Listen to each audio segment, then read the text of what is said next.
Mike was an axolotl. He was a very nice pink color. He lived in a cool, clear pond with many plants. Mike was a calm axolotl. He liked to relax. He enjoyed eating yummy worms and small water bugs. Sometimes he would float near the surface. He watched the clouds drift by in the big blue sky. Life was simple and good for Mike. Angelina was Mike's best friend. She was also an axolotl, but she was a bright, sunny yellow. Angelina was not calm like Mike.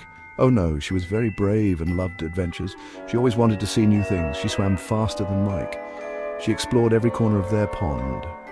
Angelina often persuaded Mike to join her on little quests. She had a big, friendly smile.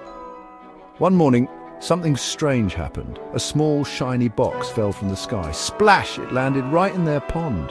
Mike was a little scared. Angelina, full of curiosity, swam straight to it. Inside the box, they found two amazing things. They were helmets. The helmets looked like tiny, upside-down fish bowls. They were made of a clear, sparkly material. They seemed to glow faintly in the water. Mike looked at his helmet. Angelina looked at hers. What were these things? Angelina, being the brave one, put her helmet on. It fit perfectly over her frilly gills. She took a deep breath. Then she did something amazing. She stuck her head out of the water. Mike watched with wide eyes. Angelina smiled. "I can breathe," she gurgled. Mike carefully put on his helmet. He popped his head out too. He could breathe air. This changed everything. A few days later, Mike and Angelina were testing their helmets. They waddled on their little legs near the edge of their pond. Suddenly, a bright blue light flashed in the woods. Whoosh! Bang! A strange, silver egg-shaped machine appeared. It had crashed into a big old oak tree. Smoke was coming from a dent in its side. Mike wanted to hide. Angelina, however, waddled closer. She was never afraid of new things. A door on the shiny egg hissed open. A tall person in a silver suit fell out. "Oof, my temporal circuits," she groaned. She had short blue hair. She wore cool goggles on her forehead. She looked around, a bit dizzy. "Greetings," she said, spotting the two axolotls. "I'm Agent Kronos. I am from the Time Police, and I seem to have crashed my chronopod." She looked very important. Mike slowly came out from behind a fern. Agent Kronos sat on a log. She looked worried. "I am chasing a very bad man," she explained. "His name is Paolo. He's an evil time traveler." Paolo, she told them, was not very smart, but he was tricky. He loved to wear a silly purple velvet suit. He also had a very long, twirly moustache that he was very proud of. Paolo liked to cause trouble in different times. "Paolo has a terrible new plan," Agent Kronos continued, her voice serious. "He wants to travel to the 1904 World's Fair. Why? He wants to steal the very first ice cream cone ever made." Mike gasped. He had heard about ice cream from Agent Kronos. It sounded delicious. "Paolo wants to say he invented ice cream. He wants all the glory and all the historical snacks for himself." This was a very serious crime against history and snacks. Agent Kronos looked at Mike and Angelina. Their little helmets sparkled in the sun. "Those helmets are amazing," she said. "And you two are small. You were quick. You could help me sneak around Paolo." She paused. "Will you help me stop this terrible snack thief?"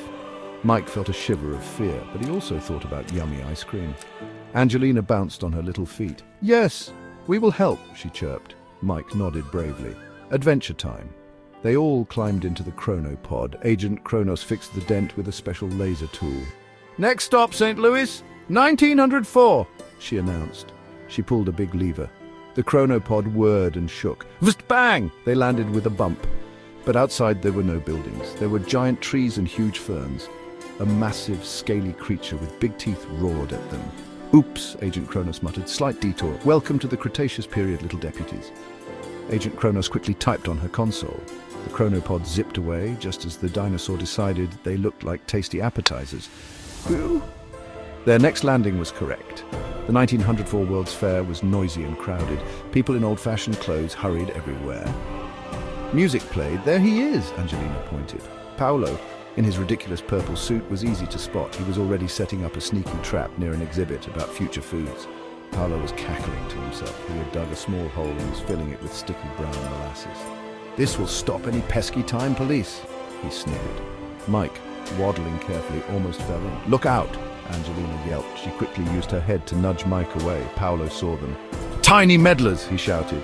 He then tried to escape on a strange, steam-powered unicycle. He was surprisingly fast on that thing.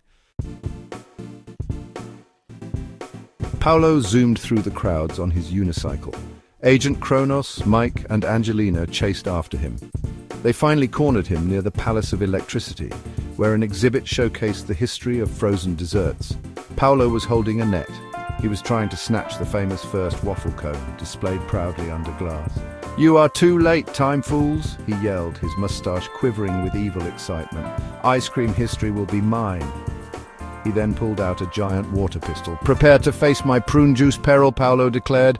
He started spraying sticky, dark prune juice everywhere. Agent Kronos dodged. People screamed and ran from the prune juice attack. Angelina, being an amphibian, didn't mind getting a little wet. The prune juice just made her skin shinier. Mike saw Paolo's feet near a puddle of the juice. Mike had an idea. He took a running start and slid on his belly across the slippery floor. Bump! He knocked right into Paolo's ankles. Paolo yelped in surprise. Whoa! He lost his balance. He tripped over his own fancy velvet cape. Thud! He landed in a heap on the floor. The water pistol flew from his hand. The net dropped.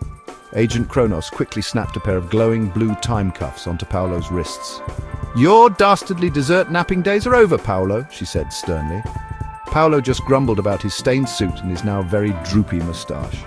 The first ice cream cone was safe. Agent Kronos thanked her little deputies. "Mike, Angelina, you were incredibly brave. You saved ice cream." Back in 2025, by their pond, she gave them special shiny badges shaped like tiny clocks.